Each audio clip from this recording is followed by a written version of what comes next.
Untuk kasus 3, saya Pak Kris sebagai coach, untuk Pak Sabda sebagai kosennya, untuk Pak Oni sebagai pengamat. Ini saya akan mereview kasus 3 bahwa saya itu mempunyai rekan guru namanya Pak Sabda, beliau kena teguran bahwasanya ketika beliau mengajar itu tidak menggunakan buku teks, melainkan menggunakan buku sumber-sumber lain.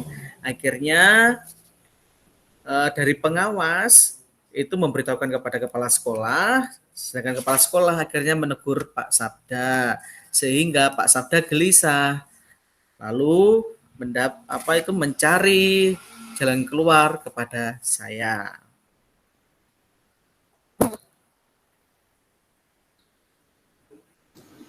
Assalamualaikum. Waalaikumsalam. Ada apa Pak Sabda, kok tumben datang ke kelas saya ini Pak? Pak Kris, nanti ketika pulang mengajar ada acara apa tidak? Bolehkah kita berbicara sebentar? Oh iya, gak apa-apa Pak Sabda. Kelihatannya Pak Sabda ini lagi gelisah ya. Nanti pulang mengajar kita bertemu di orang BK ya Pak. Ya, siap Pak Kris, pasti akan saya tunggu.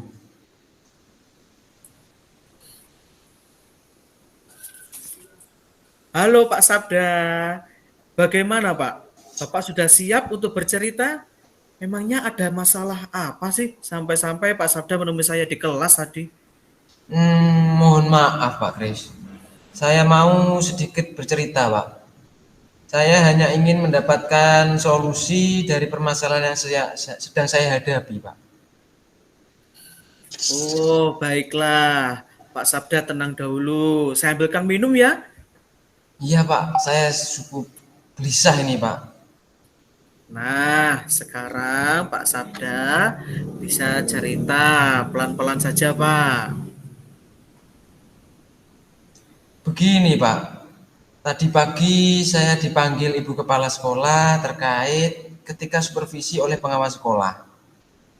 Saya mengajar tidak menggunakan buku teks, melainkan memakai sumber belajar lain. Saya sempat berdebat dengan beliau, Pak. Mungkin dari situ beliau melaporkan perilaku saya ke kepala sekolah. Akhirnya saya mendapatkan teguran, Pak. Oh, seperti itu toh Pak Sabda. Terus, apa yang Bapak rasakan saat ini?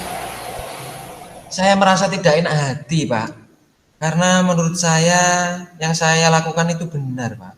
Loh, tenang dulu. Apa toh yang membuat Pak Sabda tidak enak hati? Jadi begini, Pak Kris. Saya itu lebih tertarik ketika KBM menggunakan sumber belajar di luar buku teks, Pak. Karena lebih lengkap materinya, terlihat lebih menarik, dan yang paling penting anak-anak lebih tertarik belajar memakai sumber belajar yang bukan dari buku teks. Maka dari itu saya lebih nyaman mengajar dengan menggunakan buku dari sumber lain, Pak. Terus, selain nyaman Pak Sabda, adakah hal lain yang Pak Sabda rasakan? Apalagi ya, Pak? Oh iya, saya merasa bahwa nilai yang diperoleh siswa itu lebih baik dan terus meningkat, Pak. Wah, sangat luar biasa ya Pak Sabda ini. Jika boleh saya tahu ini Pak Sabda, seperti apa toh teguran dari Bu Kepala Sekolah yang Bapak maksudkan itu? Bisa Bapak ceritakan? Begini Pak Kris. Saya merasa bahwa saya sudah melaksanakan KBM dengan baik dan menyenangkan. Tapi mengapa masih ada orang yang berpikiran bahwa belajar harus terfokus pada buku teks? Padahal buku penunjang juga berperan penting dalam pembelajaran. Sabar Pak Sabda, sabar. Sampai saat ini, langkah-langkah apa yang telah Pak Sabda ambil dalam menghadapi masalah tersebut, Pak? Tadi pagi saya mau bercerita dengan guru lain, Pak. Namun saya kurang yakin kalau harus berdiskusi dengan beliau. Loh, mengapa? Apakah Pak Sabda sudah pernah mendiskusikannya dengan guru yang bersangkutan? Belum, Pak. Tapi yang saya lihat kalau ada orang yang curhat ke beliau pasti tidak menemukan jalan keluarnya. Akhirnya saya memutuskan untuk bertemu dengan Pak Grace. Oh, seperti itu. Baik. Kira-kira kesempatan apa yang Pak Sabda miliki sekarang? Saya sebenarnya berkeinginan menemui Ibu Kepala Sekolah untuk mengklarifikasi, Pak. Karena hati ini sudah tidak tenang, Pak. Terus, mengapa Pak Sabda tidak langsung mengklarifikasi tadi, Pak?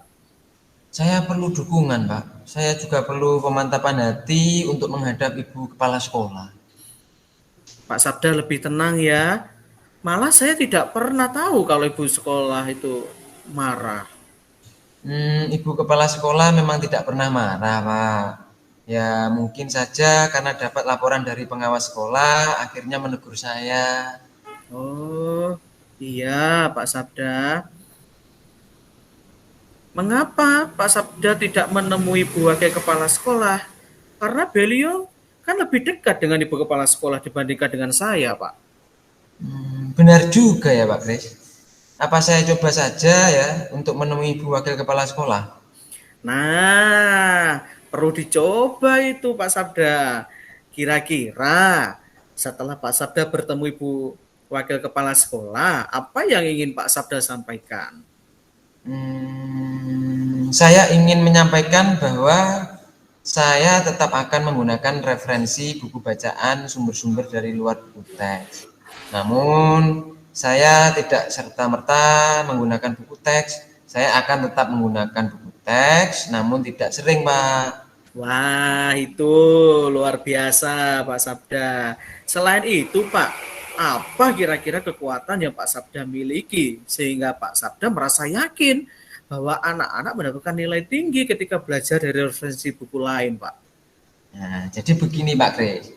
Saya sebelumnya mengajar menggunakan media sumber belajar buku teks.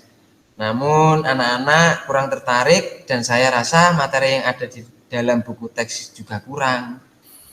Oh, seperti itu. Loh, dengan adanya kekurangan materi tersebut, apakah mempengaruhi belajar siswa juga, Pak?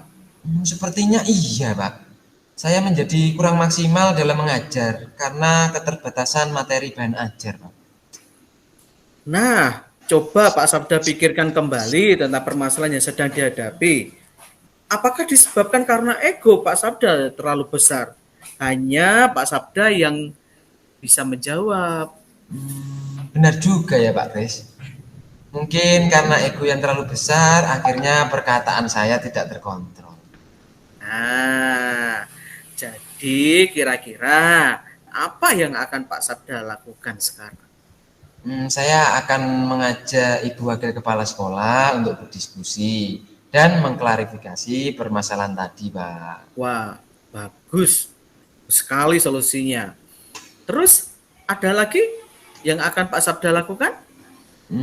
Saya akan segera menemui Ibu Wakil Kepala Sekolah, Pak. Nah, selanjutnya apa rencana Pak Sabda dalam mencapai tujuan tersebut? Saya akan mengkolaborasi materi dari buku teks dan buku referensi lain. Kalau sudah terkumpul, materinya akan saya pindah ke PowerPoint, Pak. Biar anak-anak lebih tertarik dengan pembelajaran saya. Seperti itu. Wah, bagus Pak Sabda. Saya sangat suka rencana itu. Lalu, komitmen apa yang Pak Sabda lakukan untuk menjalankan rencana ini, Pak? Hmm, Besok pagi saya akan memberanikan diri untuk menemui Ibu Kepala Sekolah. Selain itu, mulai besok saya akan membuat media pembelajaran yang berpusat pada siswa, yang pastinya menyenangkan, Pak. Wah, sip Pak Sabda. Lalu Pak, siapa kira-kira yang Pak Sabda mintai bantuan ketika menjalankan komitmen itu? Saya akan meminta bantuan Ibu Wakil Kepala Sekolah, Pak, untuk menemui Ibu Kepala Sekolah. Nah, selain itu, saya juga akan memintanya untuk membantu saya dalam mengklarifikasi. Nah, sepertinya itu sangat baik untuk Pak Sabda lakukan. Nah, baik. Terima kasih Pak Kris sudah meluangkan waktu untuk mendengarkan cerita saya. Saya akan pulang dulu ya, Pak.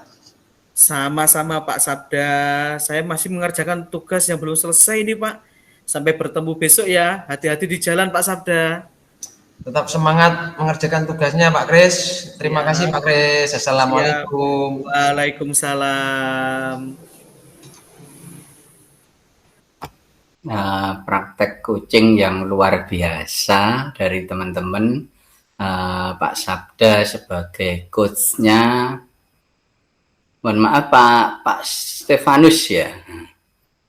Nah, Pak Stefanus sebagai coach dan Pak Sabda sebagai coachi, yang teman yang sedang memiliki permasalahan karena ditegur oleh ibu kepala sekolah karena mendapat laporan dari pengawas.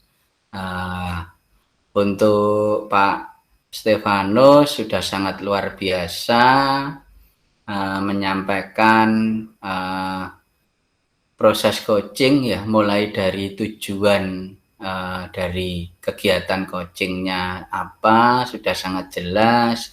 Kemudian Pak Kris juga mampu mengidentifikasi permasalahan yang terjadi pada Pak Sabda sebagai rekan guru yang sedang mengalami permasalahan, dan akhirnya Pak Kristanto juga memberikan pertanyaan-pertanyaan yang membuat Pak Sabda mampu merencanakan aksinya dengan sangat luar biasa.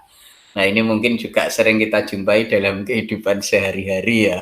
Nah, kalau coachnya tidak tepat ini bisa bisa salah arahan ya. Malah nanti guru tersebut bisa jadi mundur dari sekolah ya, karena Pak Kris sebagai coach yang luar biasa mampu menggiring atau mengarahkan Pak Sabda menemukan rencana aksi, dan juga Pak Sabda akhirnya mampu menyampaikan tanggung jawab yang akan dia laksanakan sehingga bisa membangun hubungan kembali dengan ibu kepala sekolah maupun guru-guru yang lain. Jadi semua akronim TIRTA, dari tahapan-tahapan TIRTA sudah bisa dilaksanakan dengan sangat baik. Saya rasa ini proses coaching yang luar biasa. Oke, terima kasih Pak Stefanus Kristanto dan Pak Sabda.